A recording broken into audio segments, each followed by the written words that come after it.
இன்றைக்கி நம்ம டீ சாப்பிட்லான்னு ட்ரூலி ஹெர்பிவர்னு ஒரு ரெஸ்டாரண்ட்டுக்கு வந்திருக்கோம். நம்ம கீழ்பக்கில் இருக்க ரெஸ்டாரண்ட் புகரை ஹோட்டலுக்கு ஆப்போசிட்டில் இருக்குது.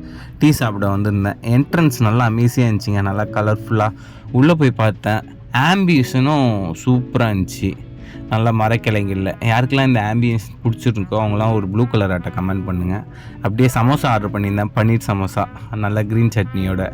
நல்லா டேஸ்ட்டாகவே இருந்துச்சுங்க. அந்த பன்னீர் சமோசா விட்டு இந்த க்ரீன் சட்டியில் ஒரு டிப் பண்ணி அப்படியே ஒரு கடி கடிக்கும் போது அடோட செம்ம சூடாக இருந்துச்சுங்க, வாயை சுட்டுடுச்சு. ஆனால் நல்லா கிறிஸ்பியாகவும் நல்லா ஸ்மூத்தாகவும் இருந்துச்சு. அப்படியே டீ வந்துடுச்சு. டீ என்னடா டபரா செட்டில் வருதுன்னு பார்க்குறீங்க? டீ தான், கன்ஃபார்மாக டீ தான் ஆர்டர் பண்ணியிருந்தேன். டீயோட நம்மளே சுகர் மிக்ஸ் பண்ணிக்கணும், நமக்கு தேவையான சுகரோட. சுகர் எடுத்து நான் ஒரு 2 ஸ்பூன் சுகர் தாங்க, ஓரளவுக்கு லிமிட்டாக தான் சுகர் சாப்பிடுவேன்.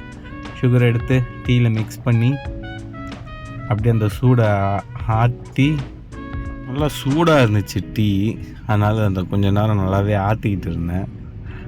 அப்படியே ஆற்றிக்கிட்டு சியர்ஸ். செம டீங்க, அருமையாக இருந்துச்சு. அப்படியே நம்ம க்ரீன் சட்னி மஸ்ட் ட்ரைங்க. இந்த க்ரீன் சட்னி அதில் ஒரு டிப் அடித்து அப்படியே ஒரு கடி. நல்லா ஸ்மூத்தாக இருந்துச்சுங்க, சம்சா செம்மையாக இருந்துச்சு. உள்ளே அந்த பன்னீர் ஸ்டஃபிங்கோட அப்படியே ஒரு கடி, அதுக்கப்புறம் ஒரு குடி. அட அட அட, இதெல்லாம் வாழ்க்கை. அப்படியே ஒரு ரிலாக்ஸாக இருந்துச்சுங்க. வீடியோ பிடிச்சிருந்தா ஒரு ஃபாலோ பண்ணிக்கோங்க. தேங்க்யூ, டாட்டா, பாய் பாய், டேக் கேர்.